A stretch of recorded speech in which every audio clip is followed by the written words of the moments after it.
right, guys, welcome to the show. Before we get started with our guests, we would like to remind everyone that this episode is sponsored by Dizana Sports, makers of the FST joggers and Grind Air gloves. If you go to their website, dizanasports.com, use code OVERSHOT, you will get 10% off your order. And yeah, it's awesome when you do that. Tim sends us an email about all the people that use the code, and that really helps us. And yeah, but I'm not going to waste too much more time on that because we are super lucky to be talking to Ryan Greenspan. The man needs no introduction. But we're not going to start the typical question. I'm just going to ask you, because last year at ICC, you eliminated my team, Ground Zero, 24K out of the semis. So what was that win like? And are you guys looking forward to the next ICC coming up?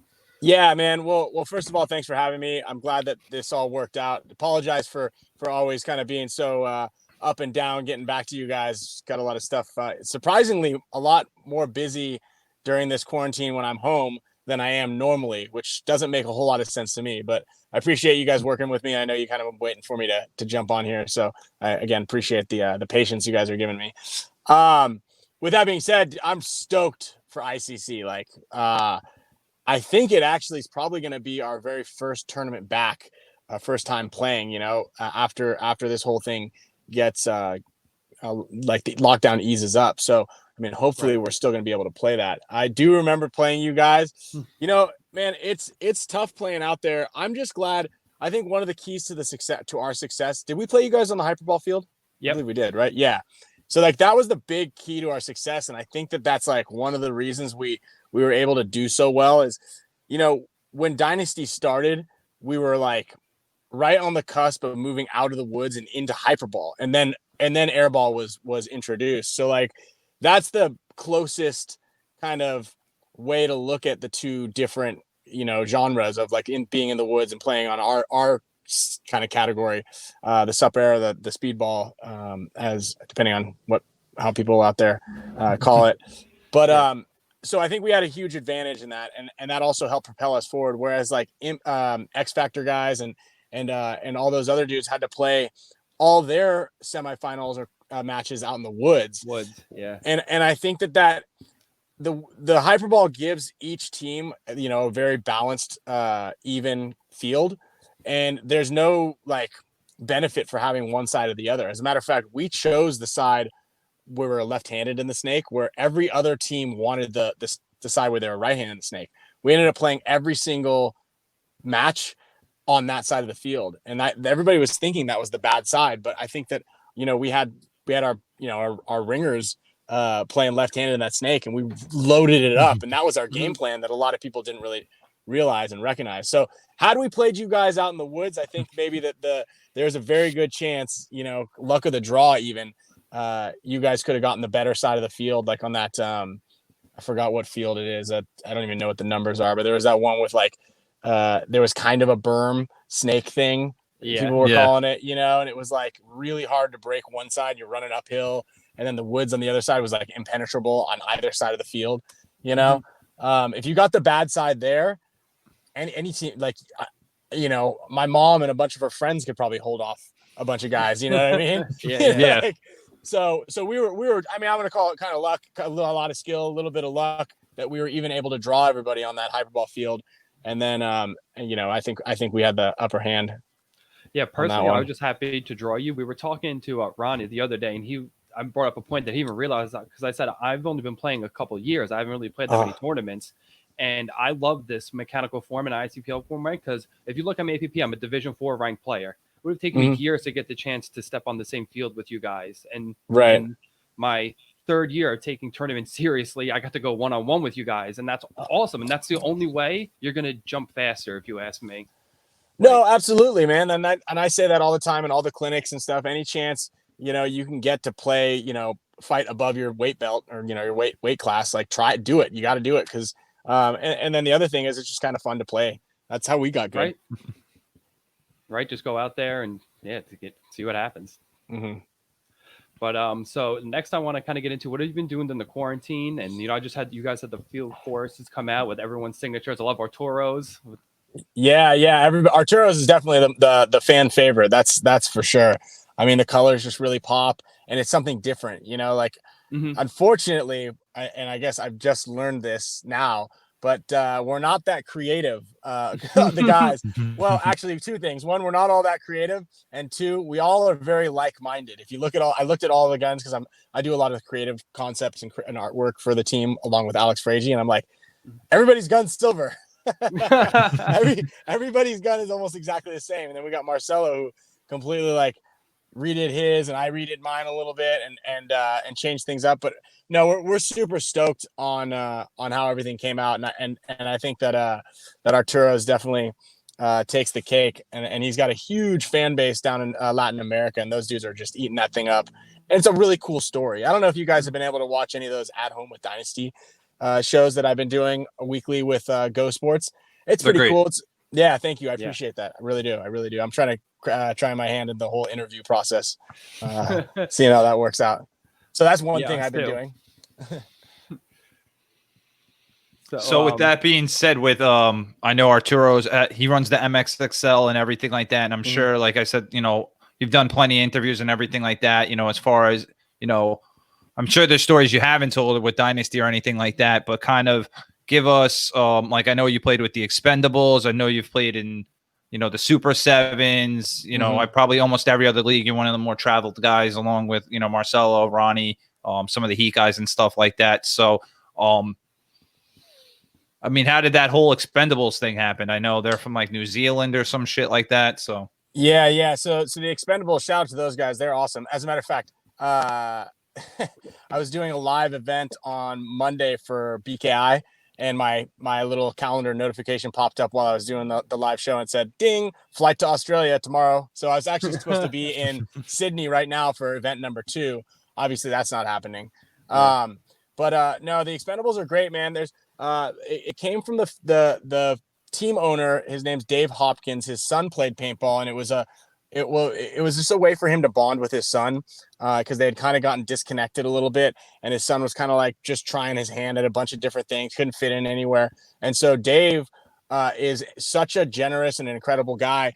He started a team for his son with a bunch of Kiwis, New Zealanders on the team, and decided to go over and play in the Super Sevens here and there, and then realized, like, listen, we're fighting above our weight class when they first started. So they got Blake Yarber on board to help them out and train them. And Blake and I actually went out to New Zealand to do a clinic to teach the guys up. And they were really raw. I mean, New Zealand's pretty secluded out in the whole paintball world, but there are a lot of players out there that play.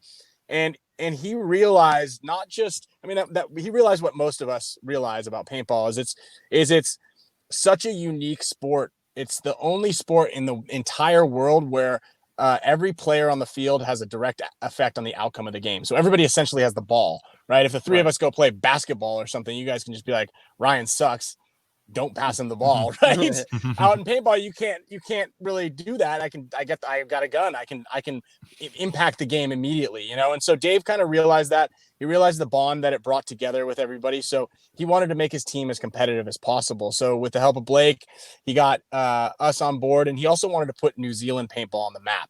And with his son Thomas, the kid's gotten a bunch of awards as like shout outs in his local high school, the newspaper, because he put Fielding, this tiny little like sheep town out in the middle of New Zealand, is now on the map, and like national news is covering his paintball situation. So he also got a little field going together, and he does a lot of outreach. He gets like local kids together for like youth games, and they do 50 cal games, and he's doing a lot of stuff for paintball out in New Zealand, because he just realizes like it's such an incredible sport, and he wants to share that with everybody. No, that's awesome. That kind of brings me into something that so we have this young kid that plays at the field that kind of just is starting back up, and he's like, he's wearing all HK, all Dynasty, everything. Like I see him come to the field, I'm like, dude, what do you think you're on Dynasty? He's like, oh, I just love Dynasty and this, that, and the other thing. I was like, dude, have you ever played speedball before? This kid Carter. And he's like, no. I'm like, all right, like, because we're on Long Island, man. It's like, how many little kids do I see come back there and even try to play the speedball? I've maybe seen 2 in the past year, and the kids just standing there, and I'm like, all right, like I'm always the guy. I'm like, yo, let's get the kids some reps. So I'm like, all right, you're small. Like, obviously, we're gonna send you to the snake. I didn't think he was gonna listen to me. I thought he was gonna hide in the back. Right. Backhand was the Vegas layout. So he went around the tall tower, went into the snake, did exactly what I said. Went to the snake one, looked inside, didn't see anyone, kept going. Shot a guy, eventually got shot out. And I'm like, dude, where'd you learn that? He's like, oh, I watched Go Sports. I watched all the Dynasty footage, and I turned to these kids that I've seen playing D4 for 17 years now or whatever. All my good friends, and I'm like, why can't I get you guys? I'm like, dude, you're done. I'm like, bye, see you guys later. Like, I'm not wasting my time on you guys anymore. I'm like, and I'm talking to the kid, and he's like, yeah, whatever. My dad and this, that, and the other thing. But he was kind of saying, because the big thing he was looking at, he's in Long Island. He was like, yo, my dad won't even let me play. I'm like, all right, like. But right when COVID was starting to happen, I was like, dude, let me. I'm like, I brought kids along and everything like that. Like, I'm usually the guy that's, driving them. I'm like, I can get parents to vouch for me. I'll try to do my best.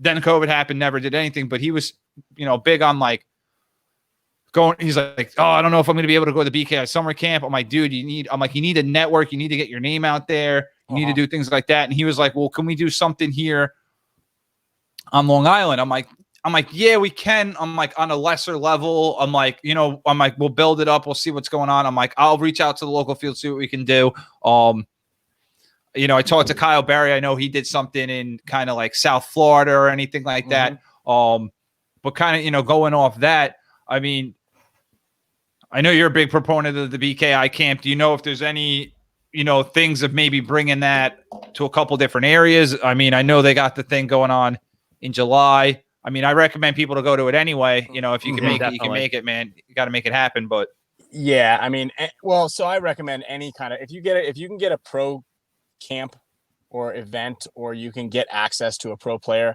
at any way, shape, or form, you got to jump on that. Now, the summer camp is unique because of the amount of pros and the amount of knowledge. I kind of mentioned something when we released the lineup, and I was like, what's really cool about this is the 5 main guys, myself, Kyle, Marcelo, and the 2 Nicks, Sloviak and Laval. All 5 of us are world champions, multiple time world champions, as a matter of fact, which is like something that you're not, it's an experience you're not ever really going to get, or, maybe unless it's next year. But that whole idea of being able to have that type of access and is just incredible. Now, we've definitely wanted to expand it, and we talked about doing it this year, possibly doing one on the West Coast. I don't think we do multiple ones on the East Coast, because I hear you. To me, from whatever, one of the Virginias or the Carolinas up to Maine is pretty much the same size as California. So when you guys are like, oh, I can't get from Jersey out to New York, that's insane. It's like a 2-hour drive. Oh, dude, we don't have that. We're not like that, dude. On Long Island, dude, it's 2 hours out of Long Island in the morning, and then it's 5 hours of traffic back, dude. Yeah, so we're not those kids that are like New Jersey kids that are like that, because they have like 20 fields, and they're like, yo, an hour away. I'm like, you guys are spoiled. I'm like, and you guys can play, because they'll have Wednesday night, Thursday night, Friday night. On Long Island, we got Saturday, Sunday. If the field's blown up, we're doing better now, but. Yeah, no, we're not those kids that are crying for 2-hour drives. Okay, bro. Yeah, maybe it is just mainly the New York guys, but no, that's funny. Like, but we definitely want to do it. This COVID thing definitely put a wrench in a lot of people's gears as far as planning a lot of stuff. But the summer camp's still going on, and we're pretty stoked about it. It was like something that I've always wanted to do. Back in 2005 or 6. Maybe Dynasty had like a 2-day clinic where we had like all 10 guys on the team and a couple others do on like 4 fields at Hollywood Sports. And that was actually incredibly successful, but that was the biggest it had ever been as far as like instruction wise, 60 guys over the course of 2 days. But the summer camp being 4 days, all inclusive with paint, all the food included, your lodging, and it's like a very comfortable lodging. I hate camping. I hate bugs. I don't like any of that stuff. And I'm going for the 3rd year, and I enjoy it. So yeah, man, like at any point in time when there's a clinic and you have the opportunity to learn anything or pick a pro player's brain, I mean, I definitely highly recommend it. When we were younger, there were no clinics. There was the internet was barely even a thing, in 98, when we started really playing tournaments and stuff. It's not like I could go online and train. That's why BKI is also a really big, helpful tool. As a matter of fact, there's been 4 players who have used the BKI program, who are now pro. And I mean, it's not 100% because of the BKI program, but all 4 of them have attributed a lot of their success to that as well. So again, you have a lot of access now that makes things a lot easier. It's just getting the players there to understand that they need that help, or they could use that help. You get too many of the division, you right around D3 maybe is where it tops out, where guys are like, nah, I'm good. I'm going to save my money and I'm going to scrimmage because I just need to play more games, and that's where people plateau and they don't realize that they can utilize more knowledge and more expertise just to get better, rather than them just being like, no, I'm good. I'm just going to play. I'm going to pay my $20 and get a case of paint and then just go scrimmage with my boys, because I notice it. There's a huge, when I'm teaching my clinics, it's like D3 is the top level that guys are. There's never D2 guys. There's never semi-pro guys. There's never, obviously, there's one time a pro player came to one of my clinics. And he was on Avalanche and he was like, dude, I'm not ashamed of it. Like, let's go. Like, I want to learn, like, even if it's learning how to teach, being able to like cohesively explain what your information is to make it digestible for somebody. It could clarify a lot to a lot of people, but it's just getting them to be to understand that. No, that's great. And so I'm just going to ask do you think the Ironmen are going to be the 2020 champions? Do you think it's going to be another NXL event? Like, in your heart of hearts, like, I know obviously you're not Tom Cole, you don't run anything, but like, you've been in the industry for a long time. You probably have your finger on the pulse a little bit more than I do. Well, there'll be certainly a little asterisk around their name when it goes into the history books. That is for sure. With that being said, I'm confident that there will still be some events. I'm confident in the regional events. I'm setting up clinics already as it is, and the fields are kind of like, yeah, we can do it. We just can't say team training, right? That's like the big no. So I mean, come August, I'm fairly confident that there's going to be those regional events that they just released, and wherever they are. I mean, I think it's going to be Northern California. Air travel's already open as it is, and you just gotta. It's the budget of the teams, right? So the reason that they're doing these regional ones is so that way we could effectively drive half or all of the team up there to make the budget work, because budgets are being cut and whatnot. And then the same thing with all these other regional events. So I'm fairly certain that there's still going to be a series of events. I hope that it's not just World Cup that decides who the victor is of the series. I mean, unless Ironman get knocked out right away, they have a very good chance for the first place. No, they played well, so hats off to them. I mean, it has been 14 or 15 years, so yeah, that was Pete Hutching was a guy in the local scene that taught me like kind of how to play and stuff. So I've been an Ironman fan for a while. So I was very happy to see them win. I mean, I think when Pete was on the team was the last time they won. Yeah, that's what I'm saying. And Oliver wasn't in the jungle. Yeah. Right, exactly. So we got some questions here from some listeners, and we're going to start to roll through these here. One of them is a kind of interesting what I would like to see. So if you could control the rule book and you can change any rule in the NXL rule book and just take it out and do your own thing, what rule would that be to like better the game? I mean, I don't mind any of the rules. I would have to have like a, for instance, like, do you like, I think I would have to hear more of like what the controversial rules are that people really don't like. Cause I mean, if we were shooting true semi right now, I would absolutely say ditch that. But the rate of fire is fine. Let's see, don't cheat. Okay, got that. I didn't mind that whole penalty box thing. That was kind of cool. But if they could get rid of something, I would love for them to do something to get rid of bounce shots. I know that's not a rule, but and I know Jason Trojan and I actually have talked about it several different times about creating something that would be like a sleeve that would go over a bunker to eliminate the bounce shots, because I just think it's cheesy, and I know it's part of the game, but that's my least favorite thing about paintball right now. No, I'm so glad you brought that up, because I agree. I don't like the bounce shots either. I think it slows down the game. I don't think it makes for as big moves. Yeah, and it just makes it so it's definitely not a dynamic gameplay, right?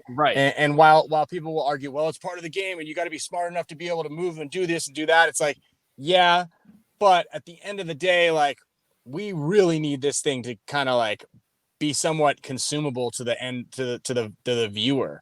And if that means diving into a spot and kneeling down, I forgot what field it was, but you could just, guys would just sit there and they're mirrored up at each other and they were both just shooting this bounce shot on each other. And it was like really lame. Yeah.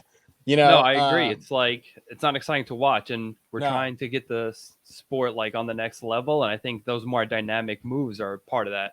Right. Absolutely. You know, like that's absolutely right. And guys are like, well, we're winning the tournaments because of that. It's like, right, but who are you winning it for outside of ourselves, which is important, obviously, but we need to make this thing more mainstream so that way people can play this and make a living out of it, essentially, or like make sure that it's sustainable to a certain extent. So that way the talent can be brought up. So when you're talking to those kids or their parents, you know, when it was 15 years ago, you could actually say, hey, there is a living that you can make out of this. And so parents would be a little bit more, you know, eager to allow their kids to go play paintball, you know?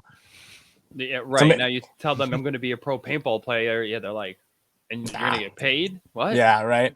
So I don't know if that's if it's all just figuring out bounce shots is what's eliminating bounce shots is what's gonna, you know, make it so that you know, Timmy out in the East Coast, his parents will allow him to play paintball, so he can you know, fulfill his dream of playing a professional paintball. But I just hate bounce shots. It's one of the things. I agree. It's one of the things that, you know, can help it out. You know what I mean? I think so too. Do you think? I mean, kind of going off that. I mean, as far as like blind layouts, do you think blind layouts helps reduce? I mean, I feel like it would help reduce it, but I mean, I also feel like that one event, there was supposedly a blind layout, and then Heat like built it in the parking lot or whatever they did, or right, yeah, I remember that they happened to be playing like the exact layout, right?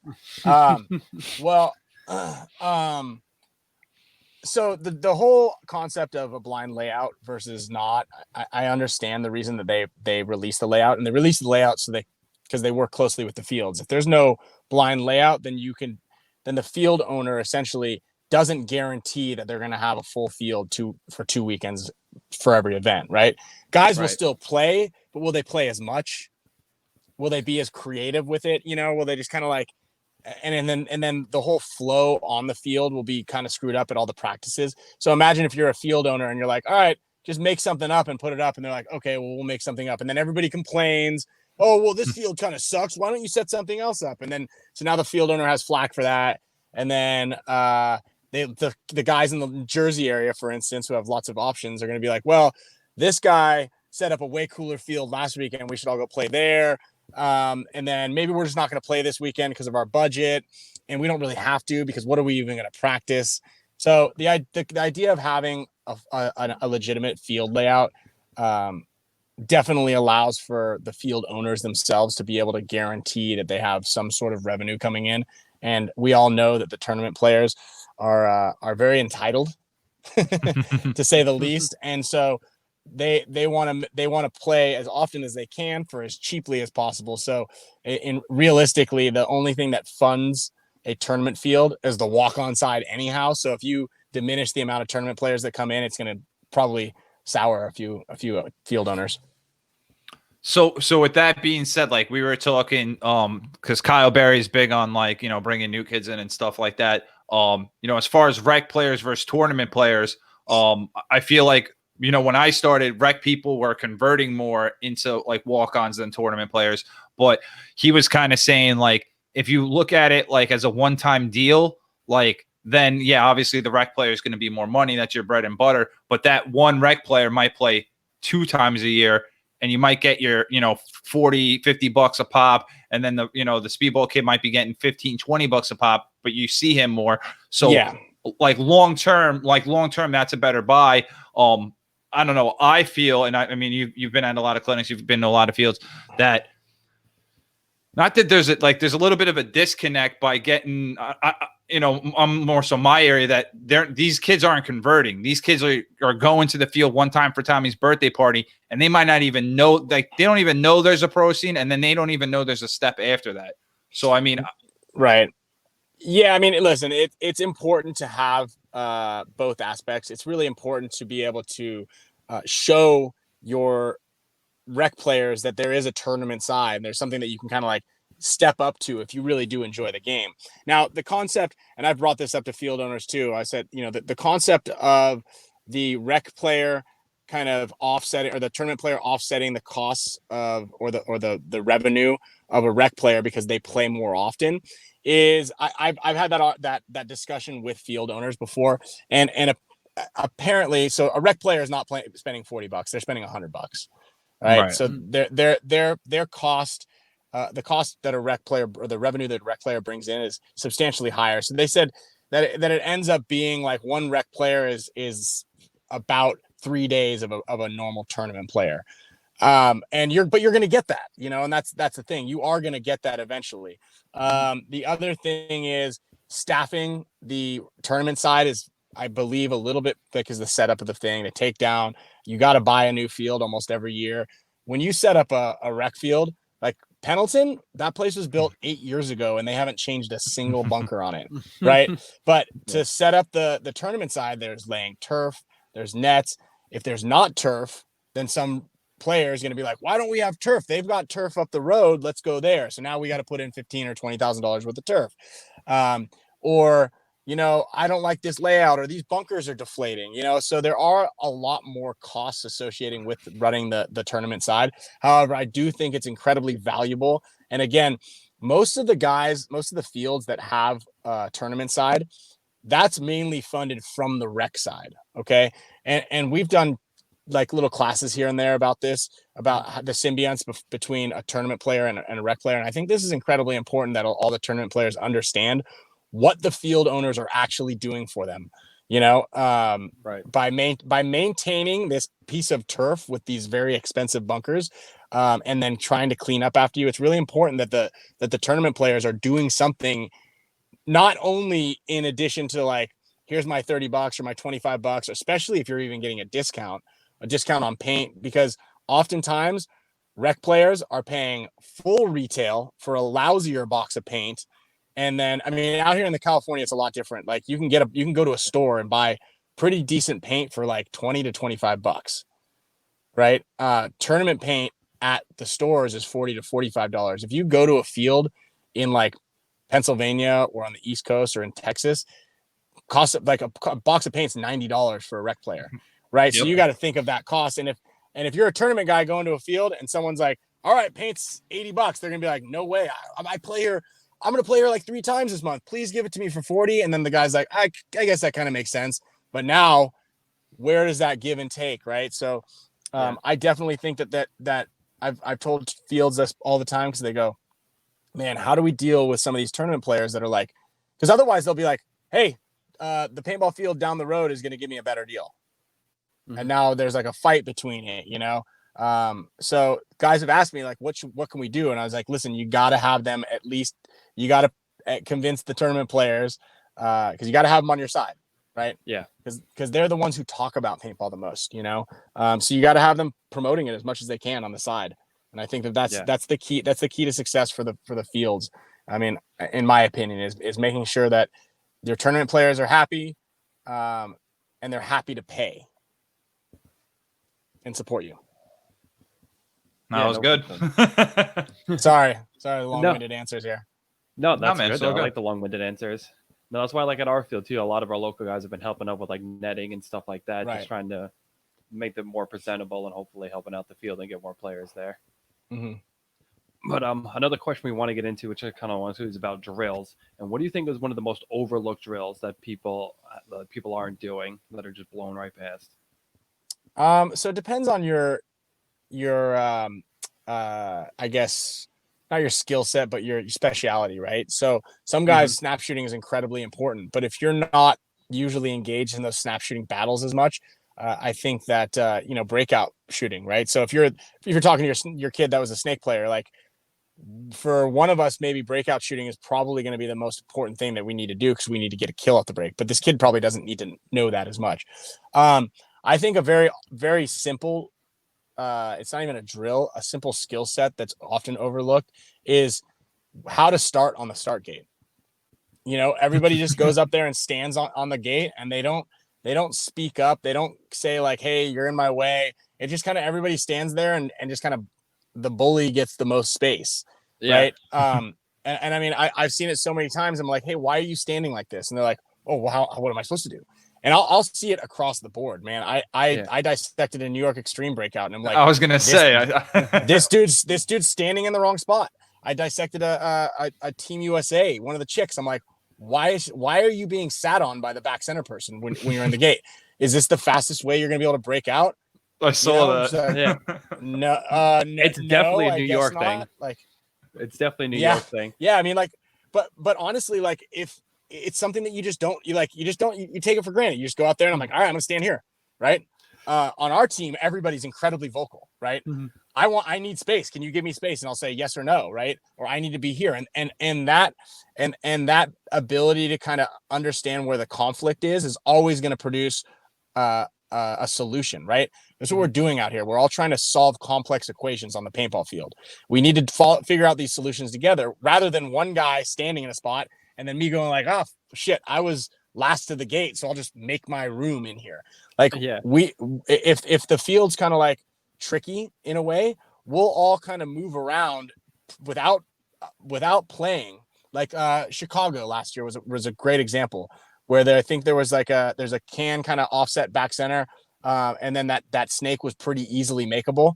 But you'd stack 3 guys right on the corner of the box. So if you're not prepared to figure out exactly how all those bodies are going to stack up, people are going to be getting in each other's way, but no one's really going to say anything oftentimes, right? Yeah. So I think honestly, man, starting on the start gate, it's not even a drill. It's just figuring out how to be efficient is, I think, one of the most often overlooked aspects. You know, it's so funny you say that because at the last ICPL, like I just remember the whole time yelling at my teammates. I'm like, yo, I need more room on the box. Yeah, There's no way all you guys are taking up this much room.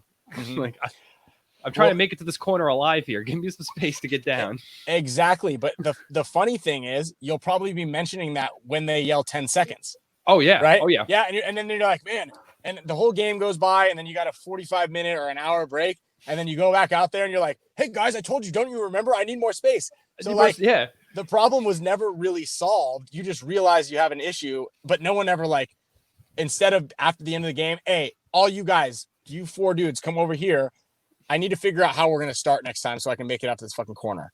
Mm-hmm. Am I in your way? Like, so again, it's finding a problem, but immediately trying to figure out the solution rather than encountering the exact same problem again an hour later or tomorrow and just kind of being like, I voiced my opinion. Well, of course I got shot. Didn't you guys hear? I told you I don't have any space. Well, yeah, I heard you, but you didn't give me what was I supposed to do? You know? So that's kind of how paintball players or most people are, like, solve problems, right? Which is not, there's no solution rather than being like, here's the problem. And I'll take my guys. I'm like, I don't care if this is annoying to you. Let's all stand here. I know we want to go drink beers or we want to get the hell out of here, but, like, this was a problem for us.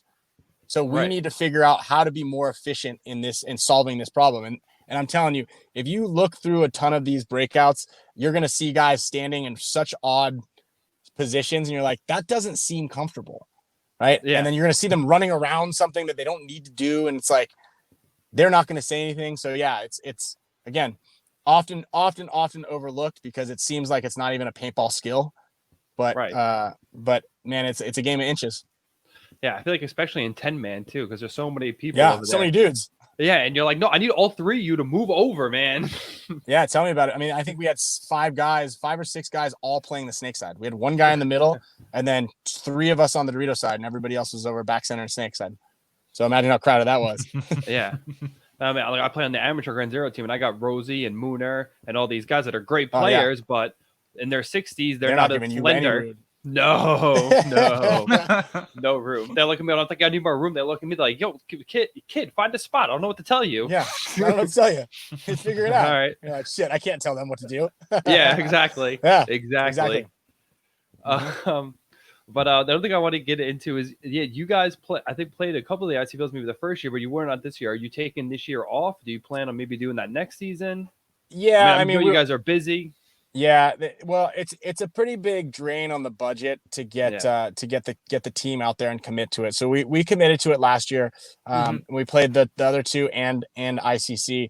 You know, so funding Dynasty for the 5 major events, and then also funding 3 10-man events. We decided it was in our best interest to use that cash for the 2 other instead of paying for 2 kind of fun reunion tour events. We're just, we're playing out in the woods. Like it's the fun part of paintball, but at the same time, it's not our category to a certain extent. And I hate to say it like that because we all want to play, but we could use that same budget. Instead of going to 2 of those, we could go practice X Factor and then also go up to Northern California twice.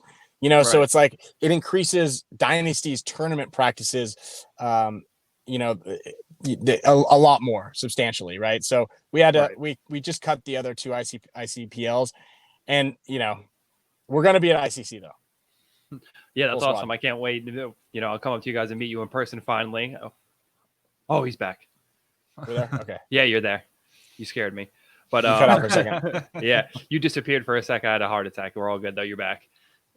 So we're saying that and everything like that. So because you guys aren't playing, ICPL or whatever, so Glenn and Rodney and them got to play with Cap, and I think that's what I felt like that's what like gave them the edge, because I heard Tim and all them saying that like Rodney and Glenn were out on the field like counting trees and twigs and all that stuff. So I feel like those old heads, and I've seen Rodney and Glenn at like I've played the UWL and all kinds of 10-mans and stuff like that. So I've always seen them there, and freaking they got it drawn on the map and anything like that. So I know that's actually from me. Believe it or not, I'm like, dude, we have to draw this out. And they're like, yeah, man, well, we got it. We walked it pretty well. Glenn's really good about pacing things out and then identifying like, okay, I think this guy can make it here. Glenn comes up with some crazy, like outlandish guy. I can run to the back of this thing and do this. I'm like, dude, you old man, you're not going to make it up this hill. So I'm really big on maps. Like I've always been big on maps, and the guys hate it. Like imagine, I'm telling you, we drew every single bunker at ICC. Like every single one had pretty much a name, and we studied it, and no one wants to stand out there and do that. But it's like such an advantage knowing that it's 45 steps to this spot. Even though this one looks closer, it's 23 steps uphill. Which one do you think we're going to make it? So I think we can actually make it a little further over here, whereas a lot of people will just be like, I can make that. That looks makeable. Right. And then they'll be running and they'll be like, oh shit, I could keep going. And now their plan B it was a little bit more ill prepared. Whereas like, I think that, taking the time to draw the shit out instead of like, man, I need to go get a mango beer right now.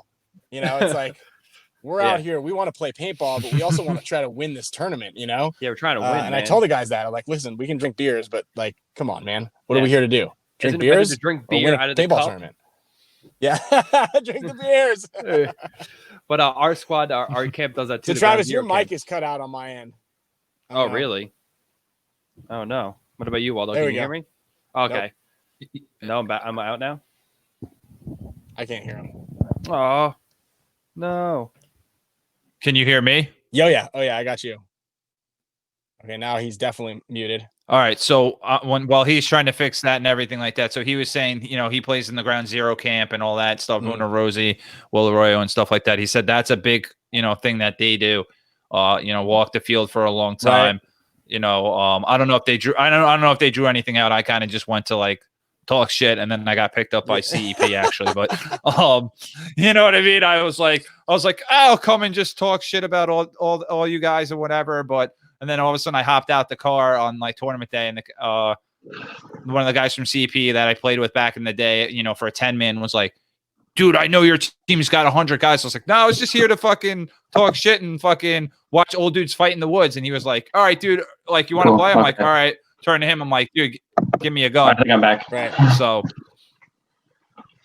yeah, can you hear me now, Ryan? It is definitely an old school thing to really take some time to walk and dissect the fields. I mean, in '98, I think I reffed a Las Vegas paintball tournament. I was out of control.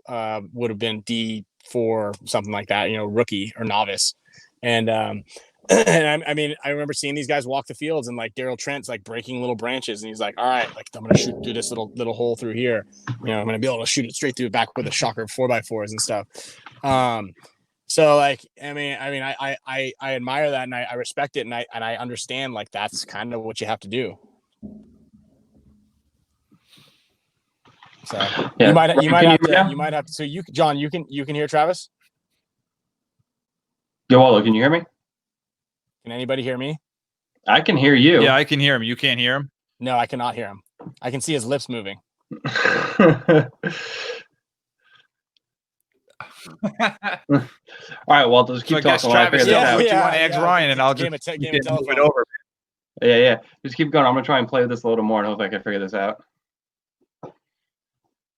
But yeah, Chris Cole and Gotcha, Archie, man. All right, so and while the Travis Ground is Zero figuring guys. this out and everything like that. They're gonna say Cole, Archie, and Will Cool. all So had a with map. that being said, one of these questions we had was the one-on-one versus Ronnie a sign that the new generation should take over? It's from this kid Brandon Miner. So I guess he watched the HK thing or anything like that, man. I mean, I know you still got game, but I don't know. Is he saying it's a sign of things to come? Well, listen, I've been saying this for years to every single clinic that I've ever taught. I say it to my team.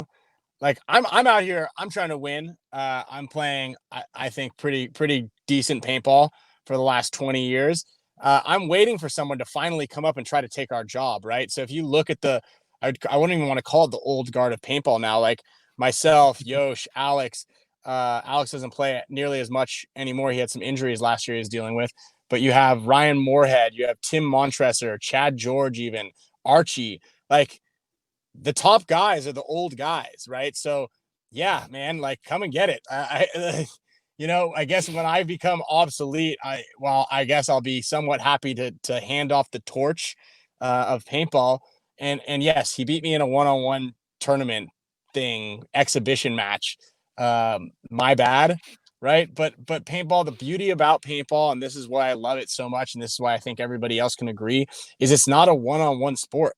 Okay. So I might have gotten dinked in the goggles and the head a lot more. And Ronnie's a tremendous player. Ronnie is pretty much emerging as the number one Dorito side player. He's quick. He's actually also very intelligent. He's doing a lot of work promoting the sport. So I think he's like the perfect person to kind of take over as things go. But that's the thing is like, who's going to take over? I'm telling people to come take my job. I will gladly when I'm kind of talking shit to the team because we're not getting something done on a specific side of the field.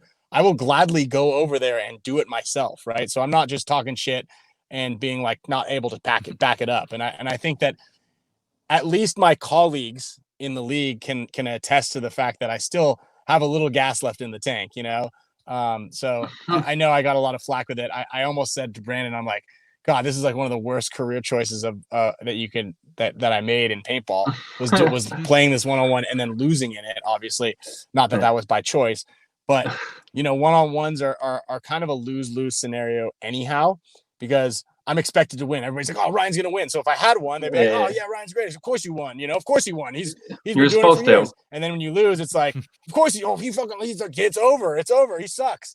So I'm always reluctant to do one-on-ones. I'm a team guy. That's what it comes down to. And it's all about teams. I'm all about outsmarting the other guy on the other side of the field. So I guess on a more level playing field, some people have the upper hand on me, and that was shown. Again, Ronnie is a tremendous player, and I mean the shots that he was making on me. Like, what else I hated about the commentary? Obviously you guys watched it. Oh yeah, there was no back center bunker. So when they're like, God, I don't know why Ryan keeps choosing to run out to the corner. There's only two bunkers on the back line. Other than that, you have to run up to the 50 basically. So like we would both run outward, and that was the problem with how that production was. There was no overhead shot of like what the field looked like. So you don't know what the hell's going on. It just kind of like would show a close up, and then someone would get shot, and they're like, don't know why he keeps running there. He should play the back center. There is no back center. yeah. If there was a back center, we would have probably been in it a lot. Yeah. What did you think of the format, though, in general? So still can't hear me. Ask him what he thought of the format. What do you think of the format? He wants to know in general. I like it. I like what we were doing with kind of like a tennis format where you score a point and then you switch the angle, the side. I wasn't a huge fan of the semi-auto 6 balls a second or 8.5 balls a second. I don't think, actually it was funny, Ronnie's gun didn't go to the actual lowest setting.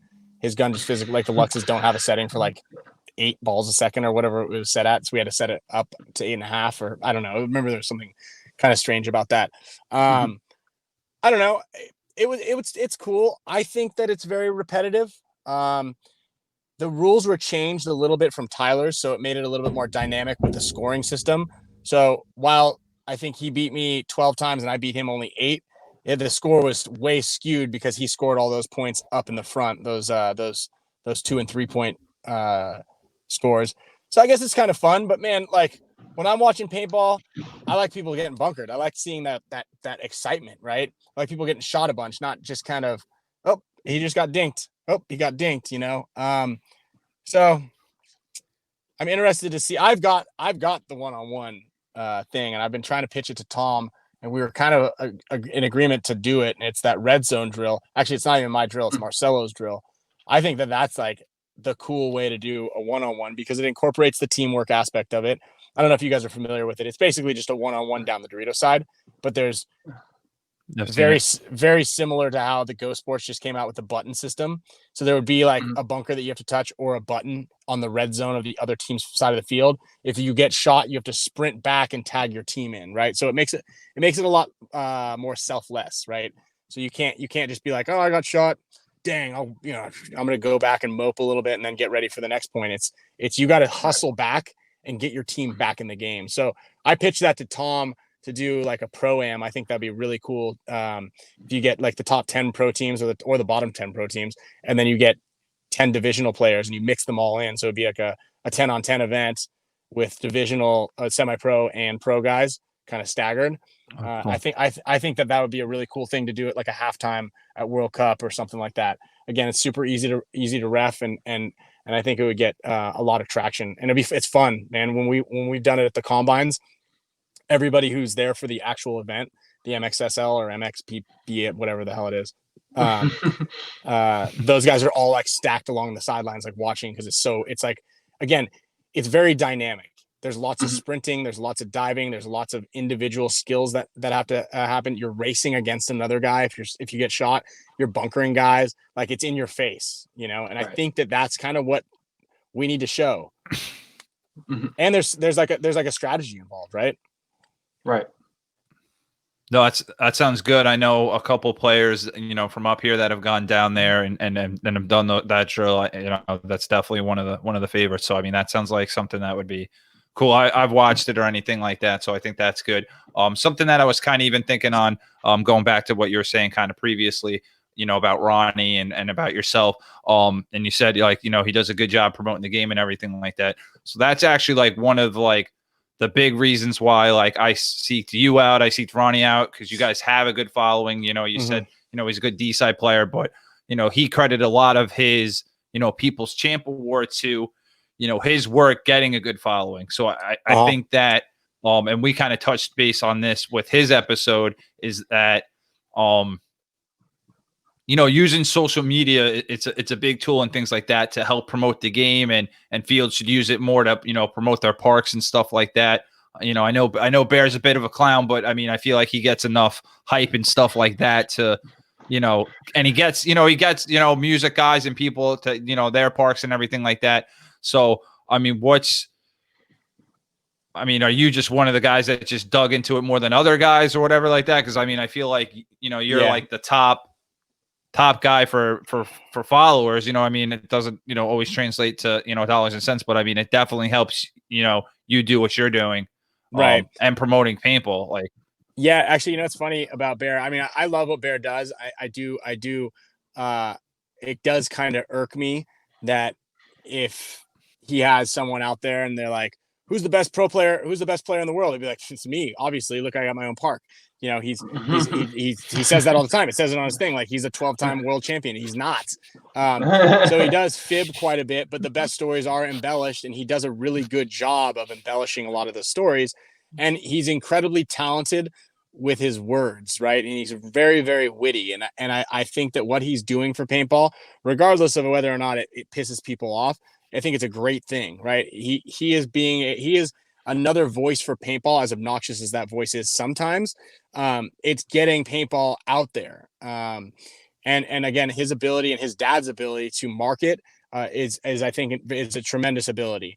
Now, having said that, he actually, it's funny enough, he actually set my Instagram account up for me when we were actually out in Italy one time. He's the reason I'm on Instagram, because I hated it. I was like, because I'm one of the old guys, I'm 38 years old, and same as Alex and same as Oliver.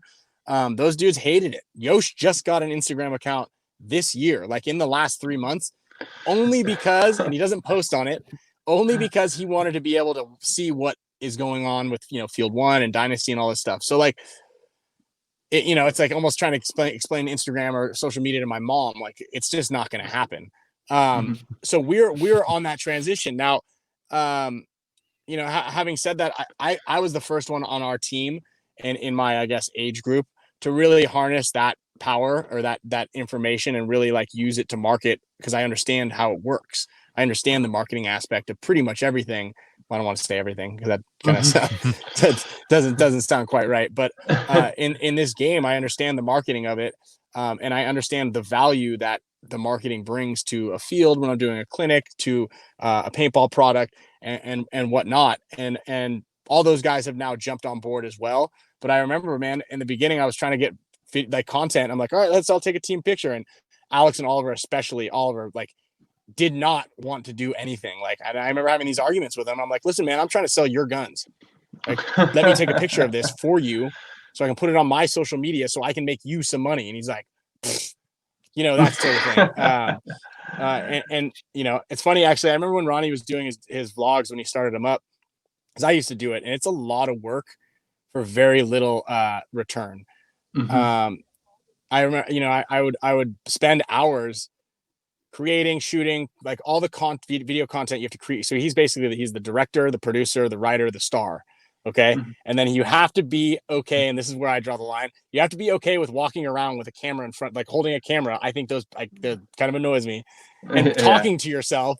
Right. And that's exactly where I draw the line, really. And I always hated doing that. And that's also why I stopped kind of doing it, is because I'd make these videos that I thought were incredible, like really cool. I put a lot of thought into them, and took hours of editing, and just your eyes are bleeding looking at this screen for so long. And then you come out and like, you get a modest amount of views, you get 5,000 views, 8,000 views.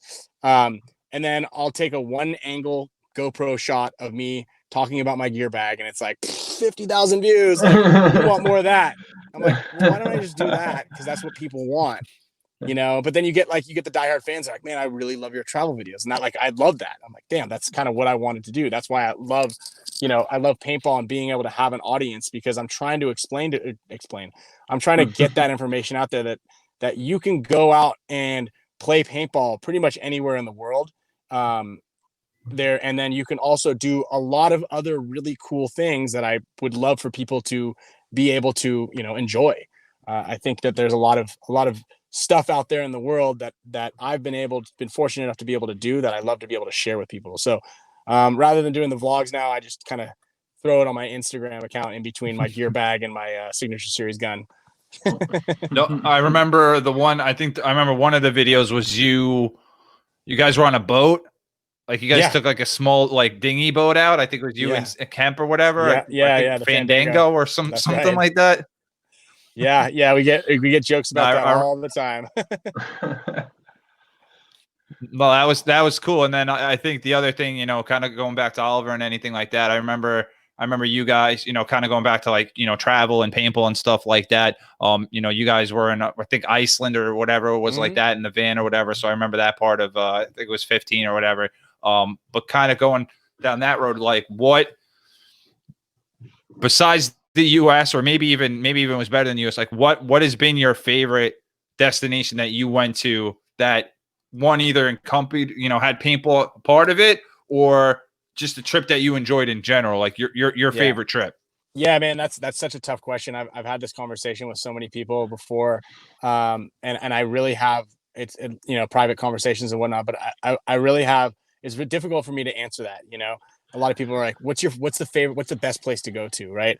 So Iceland was really incredible. I think Iceland is should be on the top of everybody's destination list, just because of how raw that country is. Now, we had played an event in France, I think, and then I had a weekend off before I had to be in be in England, and he had a week off before he had to be somewhere else right after that. So we flew up to Iceland on the Monday, and stayed Monday, Tuesday, Wednesday, Thursday, and then I flew on Friday down to the UK to do a paintball clinic. So in between two events, I was able to fit that in.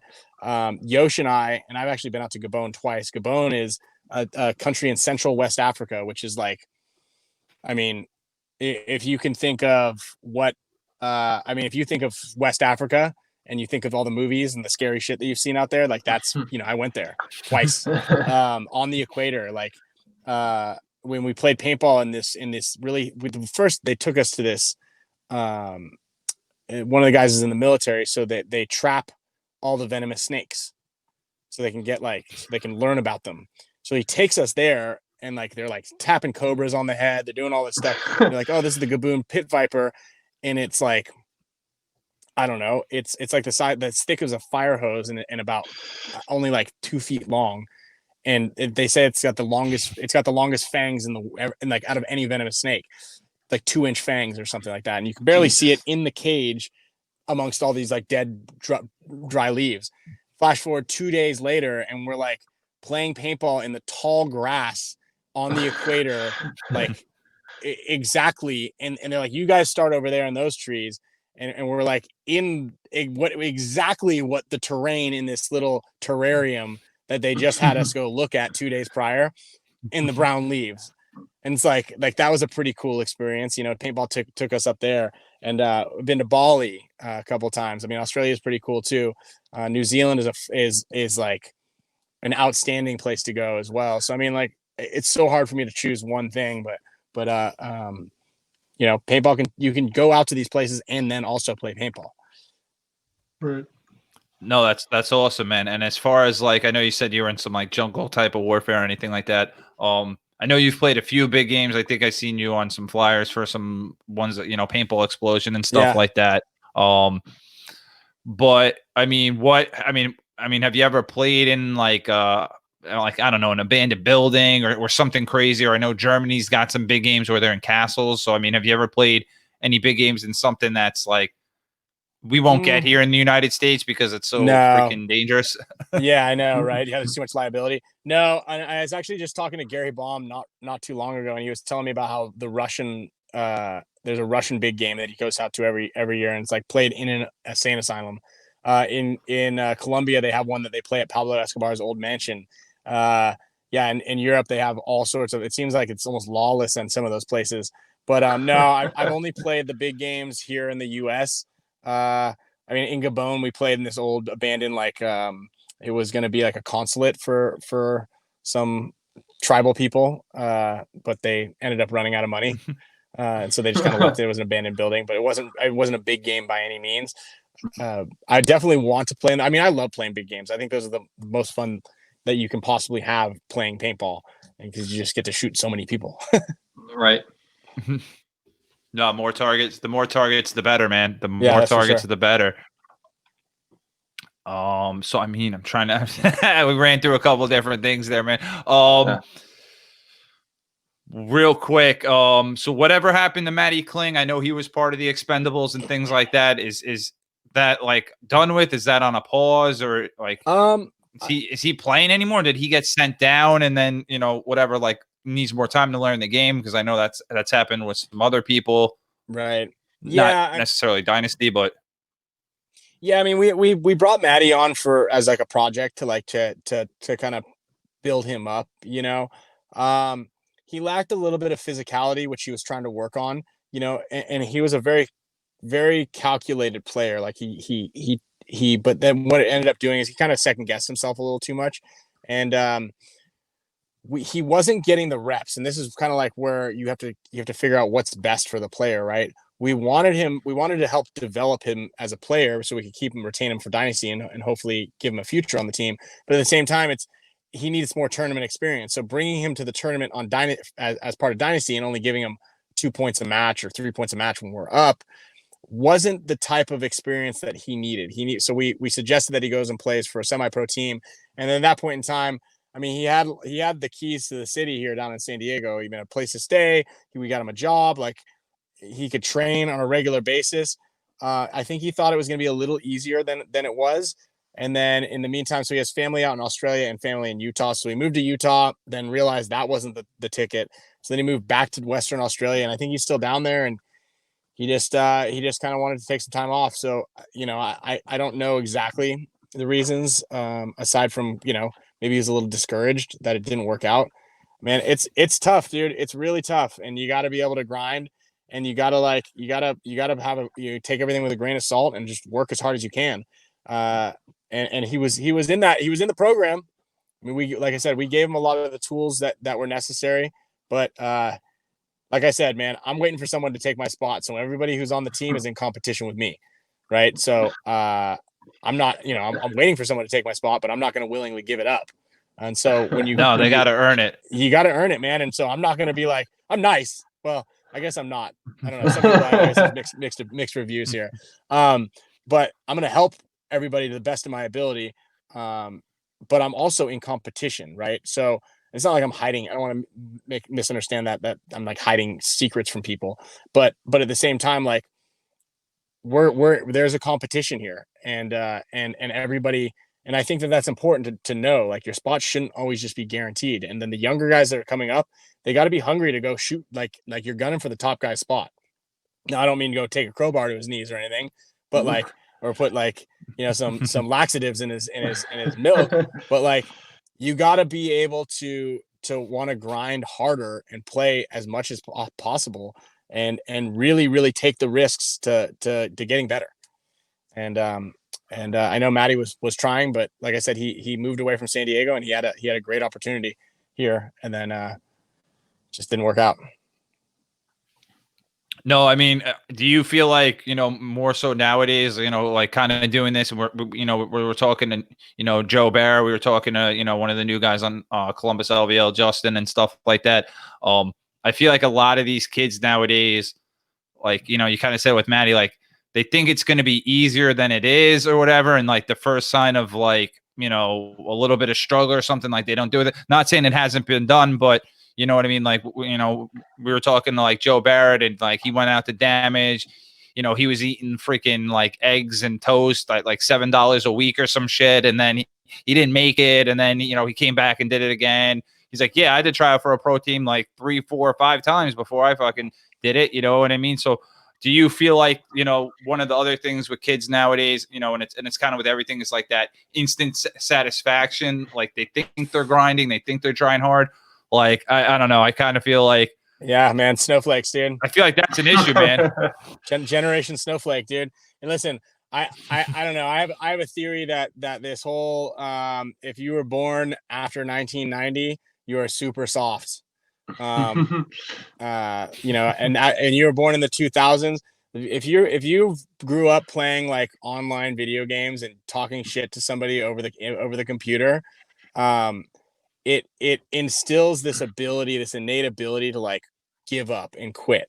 So you quit and end on a high note. So like you may have lost, but instead of learning from that mistake and learning to lose and learning to win, you just motherfuck the guy on the other end of the computer microphone, and then you turn the Xbox off. And then you turn it back on, and you're like, or you go get some fucking cookies and milk, and you come back on a little later when you've cooled down and you're in a brand new, now you're the fucking top dog again.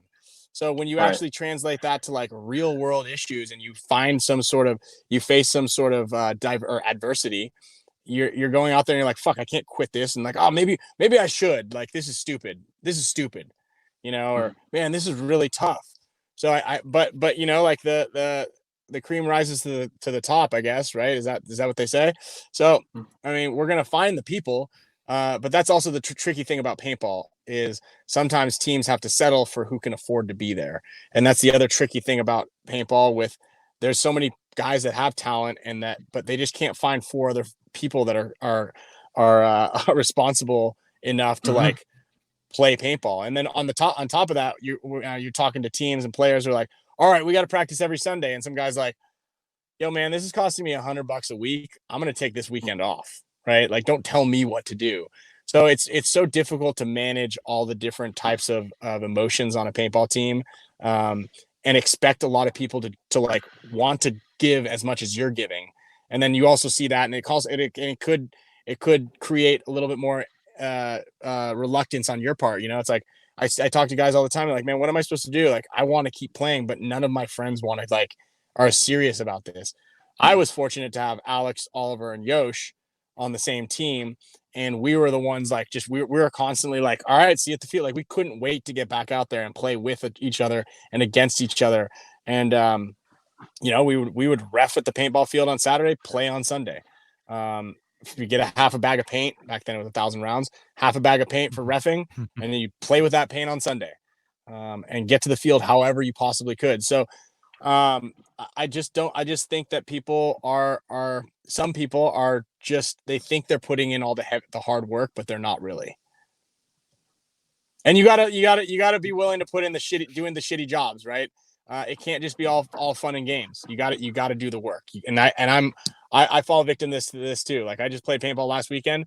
I should have stopped and shot like an extra 500 rounds and done some drills on the side of the field. Instead, I played another game of walk-ons and just stroked my ego a little bit more. Because that was but fun. I mean, I feel like I feel like, I don't know. I feel like, we're in New York. We're in, like, the hotbed of everything. Like, I see we're going to be probably like the last people to open up, but like, they've opened up down in Maryland, and I know some, friends and some people that went down there. And, I was talking to them the other day. I was like, so how was it? I mean, I'll think about taking the 4-hour drive and going there next week. And they're like, yeah, dude, it was like, it wasn't super serious or anything like that. But I think, especially now, people just want to get out or whatever. But they also told me it was like super, like, maybe just because people were inside so much, they were super high strung in the beginning of the day. And they were just like, everybody was cheating and motherfucker and everybody. And then eventually, like, halfway through the day, people started to, like, to chill out and just kind of, like, enjoy the day and everything like that. So yeah, like, while it's probably was, you probably should have shot the 400 balls at a pole, but I think as, states are coming out of all this and people haven't played in a while, I think a lot of people are just going to go out, enjoy paintball again, and then kind of get back into the drills and the skills and all that type of stuff. Yeah, so I mean, I thought that's how it is on the East Coast at all times. You guys are always motherfucking each other, play cheating, points, right? Fuck you, kid. I thought that's how it always is, man. It's like on the verge of fighting. Pretty much every is. Point. Yeah, way different than over here. Pretty much is. No, that pretty much is, man. Fucking right on. With the actual NYX, not the new incarnation. You know what I mean? Sure, but, the actual NYX Ground Zero guys and shit like that. Yeah, that's definitely how it is, man. You know what I mean? All those dudes are like our friends or whatever. Like he said, Rosie and Mooner and those dudes and anything like that. So they've definitely torched us up and called us idiots and whatever. But you know what I mean? I'm at 1990, so I'm good. Like if I was 91, you're right there. Good, yeah, you know what I mean? But right. 1990 will be all right. right on the bubble there. Yeah, so I see Travis's gaming headphones on right now, so I know he knows what I'm talking about. Oh, I definitely do, but I'm older. You can tell I'm old though. I'm clip 33. that thing down, cuss me out, and then pop it back up. Turn the webcast off. I win.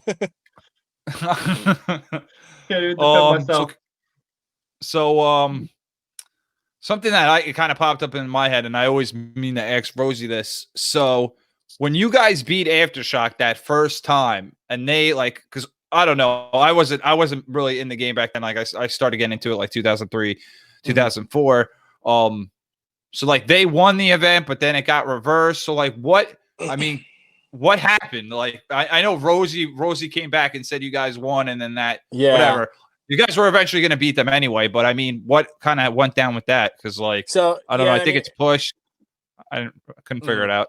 It was in the push documentary. It was definitely extremely controversial, but it was an aftershock paintball game, which is always controversial. And that was like that entitlement. Aftershock always won that event. Teams had like always won the same events, right? So Aftershock was like World Cup was Aftershock's tournament, but we beat them like fair and square. And then I forgot which one, and we were running the flag back, so we got the flagpole. We just we're moments away from getting the hang, but in the midst of like all the commotion of us like putting together our last ditch effort to push in and win the final game, they were playing like Aftershock, man. They were cheating. It was a bunch of older guys and a bunch of younger kids, and they they just can't. They just couldn't fathom that this was something that they could do. And I mean, I don't want to say that aftershock was known for cheating, but they were known for cheating. They were like not and I was actually talking to somebody who grew up in like kind of the aftershock camp. And it's like, he goes, man, dude, I grew up in Chicago. I went to the Badlands all the time. And it was such a refreshing scene to see Dynasty come up, because before we were there, it was like an older guy's sport. And these dudes were like rugged, not role models, dude. None of these guys were not role models, right? You don't want to like leave your kids with any of these old dudes. They were scary, man. They were scary guys, like all of them, And I remember this guy, his name's Dave, and he actually ended up getting us that Under Armour deal a long time ago. And he was like, it was such a fresh face to see, a fresh look to see Dynasty come on, because it gave people like someone to like look up to, and it was like these kids, and so it showed people that that's what that you can do now. Like you can play paintball and you could beat these guys who are the old guard holding it up, and that's kind of where we're at right now. Except we're not scraggly bearded, big, like angry, scary lumberjacks, right? I feel like we're still kind of the kids, and we're fast, we're fun. And I just remember him saying, he's like, I grew up going to Badlands, man, and those dudes were scary. They were not someone to look up to. And I think that they were just trying to bully us around, and they were like, knew they could cheat. And then there's ground zero. And then the way the whole reffing system worked back then was so fucking crooked. It's like, hey, if you fuck me here, that I'm going to remember that when we ref the LA Open, next event. And if you fuck me in Chicago, like ground zero's playing in Chicago and the next event's fucking World Cup, they're like, yo kid, if you fuck me here, I got you. I'm going to get you back at World Cup. So you're like, the guys are like, yeah, let's hook up ground zero in Chicago. So that way they hook us up when we get to fucking World Cup. It was such a shady situation, to get that whole thing going on. And obviously we reffed the first event and we didn't know how this worked. So like, it was easy to fuck over Dynasty throughout the whole season, because we didn't have to ref them. They weren't being reffed anymore. Right. I could safely say that from my recollection and from how history would have kind of had it go, the aftershock guys cheated us. They got caught cheating. We fucking exposed it, and then that 1-for-1 or the 2-for-1 or whatever was a deduction in points that made the thing swing our way. That's just how the rules go, and I guess it's hard to swallow that pill when it's on such a big stage, when you're playing a World Cup, and that's how it goes down, I think that Billy Saransky still hates me for that. I think that was like, he absolutely hates me. And I think that's probably one of the reasons we stole his toy, as Micah McLaughlin so eloquently put it in Push.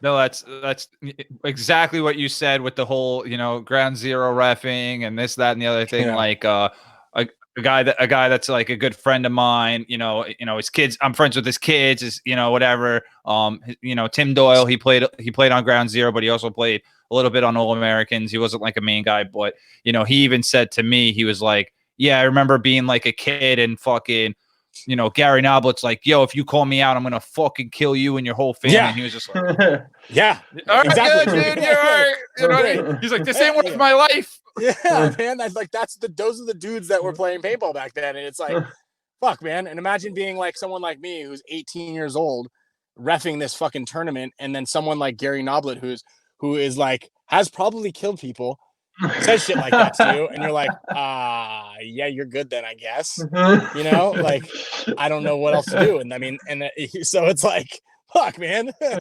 that was like the history. That was paintball, and so we dethroned that. We were Dynasty. We were fighting the good fight. We're like the superheroes that like rid the world of evil, and so and it was like, that was literally the changing of the guard. And after that, we went on a run because we were also happened to be really good at paintball.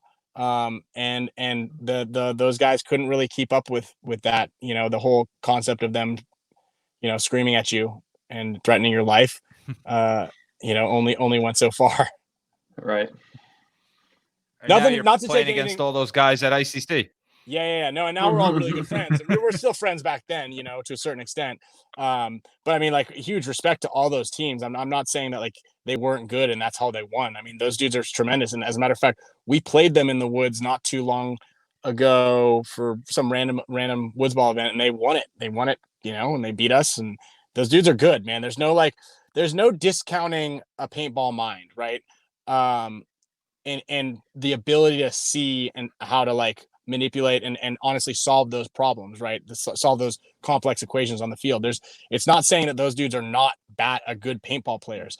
It was just paintball was played a little differently. And then when we came into it with when the transition of paintball going from in the woods to a faster paced version of paintball, it's like if there was a whole new paintball a way to play paintball that we just couldn't adapt to, that could be the death of Dynasty as well, at least the older guard guys. And that's kind of how it was. There was a transition to that we were more well equipped to handle. No, I mean, definitely, like, you know what I mean? It seems that you guys, and, that's like when they bring up, like, the best players or anything like that, it seems like your guys is one of the teams that have always, like, transitioned through time and have kind of won on every iteration, a new, you know what I mean? Hyperball, sup air, any 7-man, whatever. So, I mean, that's why, it's like when people compare, like Kobe and Jordan and shit like that, it's like, you know what I mean? Like it was different eras and different stuff like that. And I mean, but you've been through all the errors, you know what I mean? Right. So, Yeah. No, I sure have. So, I mean, with that being said, we'll kind of wrap this up. We'll definitely have to have you again as things happen and everything like that. But definitely shout out, your sponsors and anything like that, where they can reach you, and a promo code maybe for a force that they could use. Yeah, I wish I had those things, man. Those things are under lock and key. I actually haven't even gotten my hands on my brand new Signature Series force. I redesigned it. I've seen pictures of it. It looks awesome. But yeah, I haven't even seen one. So as soon as I get that discount code, I will definitely let everybody know. I know that I want to thank everybody for all their support throughout my career. I want to thank everybody for the support who's listening, all the fans on your guys' end, hopefully new fans who may like me more than they liked me beforehand. If they had any disdays for me. But thanks to sponsors, HK Army. I'm stoked to be able to help those guys out. That's always been like a big thing of mine is kind of giving input into products and actually seeing that input come into fruition in the way of like an actual design. So HK has been really good with working with me on that stuff. Field One, obviously we designed that gun from the ground up. And it's got some really cool innovative features, and all of the feedback across the board has been incredibly positive. No one's really had any complaints about the gun. As far as I know, we haven't had to even replace any engines or anything on the gun. So thanks everybody for the support on that. And I thank you guys for having me. I appreciate this. And I hope to see you and everybody who's listening out at a big game, at a tournament. I hope someone who's listening here is going to come take my job one day. I'll be waiting. Shout out to Brandon Miner, who thinks Ronnie should be taking your spot, but I mean, Ronnie's already in it. So yeah. Brandon Miner, you should be playing, next, buddy. Yeah. We'll pick him up on Dynasty. Yeah, come on, Brandon. Give Ryan a call. Give Ryan a call, guys. So listen, man, we bro. appreciate Ryan coming out. We appreciate everybody listening and everything like that. Just remember, we do have a sponsor for today's episode, Dizana Sports. Use code Overshot for 10% off. Definitely reach out to those guys. They got the new Grind Air gloves, the joggers. Actually wearing them right now, super comfortable, and for all your custom team order needs. Thanks, guys. Remember to rate, review, subscribe, and we'll catch you guys out on the field. Yep. So support the sponsors. Absolutely, bro.